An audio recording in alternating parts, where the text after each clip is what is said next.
the next question actually is, now it's on a TV program I've not seen called The Nest, and it's a question by Bridie Adams. Now, does Bridie want to ask the question herself? Yes, you can do that. Say hi. Hello, everybody. Good evening. Hello, Father Michael. Hello, Father John. Hi, Bridie. Hi, okay. Your answers so far have been fascinating. Oh, very good. That's an interesting word. They've been really, really good to listen to. Thank you for answering Teresa's as well. She did join us, and she's gone out now. So my question is about a drama that I've recently watched called The Nest. And I wondered if you could religiously explain, if you've managed to see it yourselves, the disadvantage faced by the lassie in the drama, and how would you religiously explain issues faced by her, such as surrogacy, and also the responses from the middle and upper classes to the issues that she faced? Good luck. Yes. Father Michael, who's watched it. Yeah, so I'm glad I watched it, which is good because it's. I have to say, first of all, I'd recommend the program to everyone because it's very well made, and the theme that runs through the program. If you don't know the plot, I won't give it away because there are twists and turns. But there's a wealthy couple who can't have their own children, and by a providential meeting in their eyes, they ask an 18-year-old girl who has lived in care most of her life to carry their child because the previous surrogates was unable to bring the baby to term. So anyway, that's in a nutshell. So you've got that, the rich and poor and the issue of surrogacy. It's set in Glasgow, I think. Is that right? Friday, is it in Glasgow? Yeah. So so yeah, that's the general plot. And the theme of the program to me is about the moral choices we make. All of the characters are flawed human beings, like all of us, and they all have got these important, big, life-changing decisions to make. Also, little decisions to make in life, and generally they rush into making those decisions, not realizing the consequences, and then it all unfolds. So it's brilliant with that. It's raising up the fact that as human beings we make moral choices every day, and sometimes we don't consider the consequences and the fact that they are moral choices as well. So that's a brilliant thing to raise. And the thing with the rich and poor divide, I'll address that first. One example is, not to give the plot away, the wealthy woman accidentally knocks the 18-year-old girl down with a car, and that's how they first meet. And it's from a good intention, but her solution to that is to kind of throw money at it. And I think that's what a lot of us feel sometimes. From a good heart, from a good intention, we think we can solve the world's problems with money. So that's one thing that she does, and that comes through with the wealthier couple trying to solve things through money. On the other hand, the girl that's been in care the whole time, all she wants is to be part of something good and to feel loved, like all of us do, and needed and important in life. But even then, when she gets chances, she she ruins them because, again, she's a flawed human being as well. So there's that running through it, and I suppose there's the question of what responsibility has society got from our perspective as well. How do we look at it, and what do those individual humans do as well? So I would think, like, the society in the program has the social workers are what the government's provided, but again, even then, the social workers are flawed human beings who make mistakes. And again, I'm not going to reveal the twist. Bridie knows the twist, and anyone else that's seen it. But the social workers are flawed human beings, and that suggests as well, and this is what the church believes, that no one political system is perfect.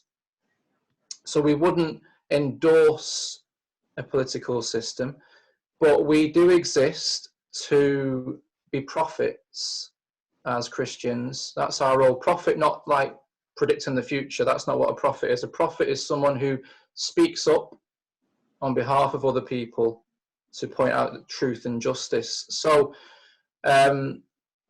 capitalist ideals do lead to the disposable nature that we have in our society today, if you take it to its extreme. But as a balance to that extreme, socialism, we know from history as well, sees human beings as disposable, and the state becomes more important than the individual. What the church would say is that any political system that is good is one that puts the human person first. The human person, the individual human person, and the common good. So those two things are held in balance. But it's the dignity of every human person that counts. So when we are looking at our world and what we can do to change society, it's looking at it from that perspective rather than trying to find easy answers or anything like that. Yeah, so it's not. So then again, we are, as Catholics as well, and Christians, anyone is.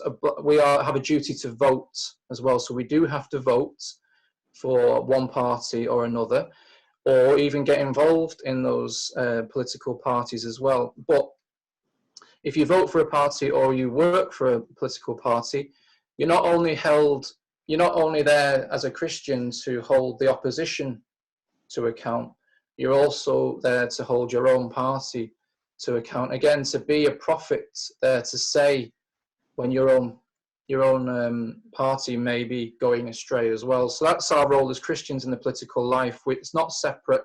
So that's just to address that issue. And the rich and poor, again, it's to point out, we've got a government at the moment, so we've got to, as Christians, point out to them when they're neglecting human beings, the human person, and where they can improve. That is our role, really, to keep them in check and to say that and to help each other. Now, I don't know if I've answered that properly, but we may be able to come back later.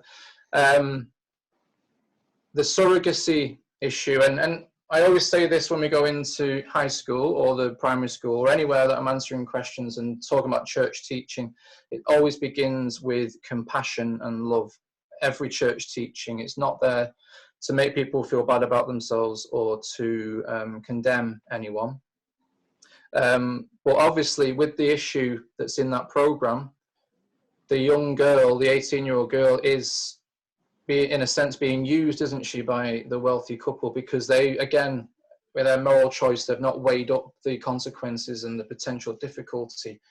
And then the way that all the pitfalls that we can imagine with surrogacy happen.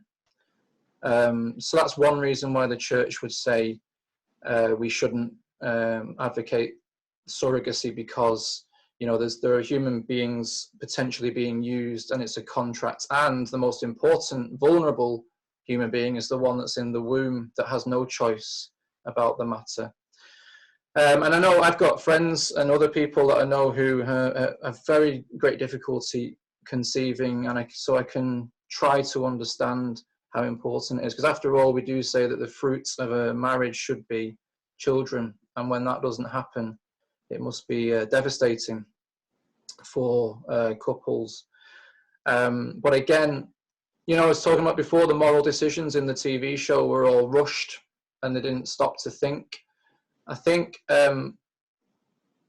technological advances and scientific things, as a society, we rush a little bit too much. When we had the science to have IVF and things like that,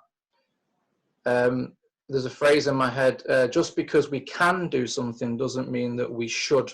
Maybe the society should take a few decades to think morally, because as human beings, we are way behind morally than we are technologically as a society. So perhaps that's something, again, that we can consider. And of course, as a church and as Christians, we believe that in nature, the natural way, we don't believe that we should play God and create life. I would recommend the novel Frankenstein. That's what that's all about. The creator's responsibility to the creature. It's not a horror story.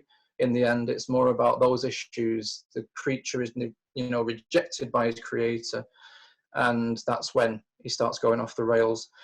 So there's all that's, who are we to create life? Just because we can doesn't mean we should.